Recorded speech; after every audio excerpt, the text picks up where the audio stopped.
Hello again, and we're still in Mesoamerica. I just like to talk briefly about the Maya because between your textbook and another textbook which I use in another class, the Maya Experience, which is actually taught in Merida in Mexico, and where we visit the various important, at least Yucatecan Maya sites. I use this book called the Maya by Coe, and I really recommend it to you. So what I've done is I'm kind of babbling right now, but I have created a little bit of a longer PowerPoint for you, which brings together both Fagan and Coe and tries to talk a little bit more about some of the cultural characteristics, especially the calendar, the numbering system, a little bit about writing, and the kingdoms. And that's just a little bit of information for you. How our interpretations change as more and more information becomes available to us.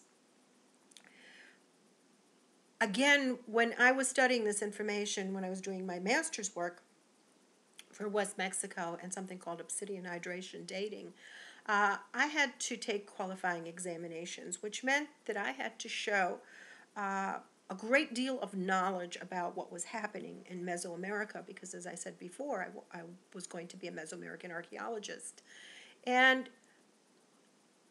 one of the things that was very clear was that Maya were very, very different from anyone else in Mexico, with the exception of Teotihuacan, which at the time was believed to be more benign and not warlike. Since then, of course, that's changed dramatically. But the Maya were visualized as priest stargazers, completely nonviolent, completely devoted to the pursuit of knowledge and order in the universe. And if there was any evidence of violence, certainly it came from somewhere else because the Maya just didn't go for that sort of thing. This was very appealing. It was something very appealing about having these extraordinary archaeological sites, these perhaps ceremonial centers. We didn't really recognize them as cities that were completely nonviolent, that somehow violence had intruded from Mexico, because there was a distinction being made even as we were talking about it. Even today, Yucatecan television will often have a commercial saying, folks, remember, we're part of Mexico too, because there is a distinction made by many members of the population. So what we have learned since then, of course, that a certain amount of violence and warfare were a very important part of Maya society. And what we have also learned, which I thought was absolutely amazing, was that archaeologists of the past were sometimes so uncomfortable with the images of violence that they saw that they either ignored them or explained them in ways that fit their neat little pattern of stargazing, order-seeking, priest, architect, scribes, that sort of thing. Quite a few years ago, I'm trying to think, about 20 years ago, I had a chance to purchase a set of books that were originally published in the late 1800s, and they had been reprinted. And this was from a major expedition to Central America, especially to the Yucatan, where there were many Maya images that had been drawn on buildings, on lintels, on stelae, these monument stones, on stairways, and so on. And there's something very exciting about that because it's been 100 years. There's been erosion, there's been looting, there has been a great deal of wearing away and degradation of the images. So I thought that it would be great to have these for our classes. And then occasionally I would find images that were very peculiar. We'll see if I can do this. There'd be a profile, and in that profile there would be a Mayan individual, and then their tongue would stick out. I don't know how well that turned out, but tongue sticking out, but in profile, and then nothing else. So what a strange image.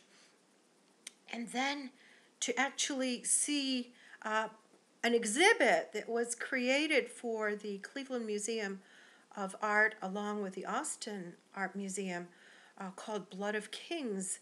And this was sort of a public way of presenting the work of archaeologists and their colleagues that went back to the original stones and discovered missing elements. So that the particular stone that had that tongue sticking out with the individual in profile actually had a thorny rope going right through the tongue and blood dripping from it.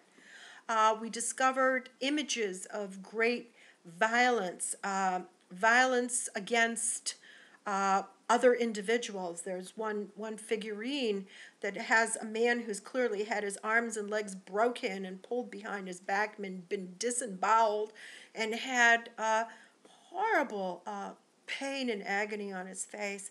And then as we started to look at other images, we saw that something called automutilation was possible, that the rulers, that members of the elite, especially perhaps the kings and their consorts, were doing things like publicly, and we could see these images.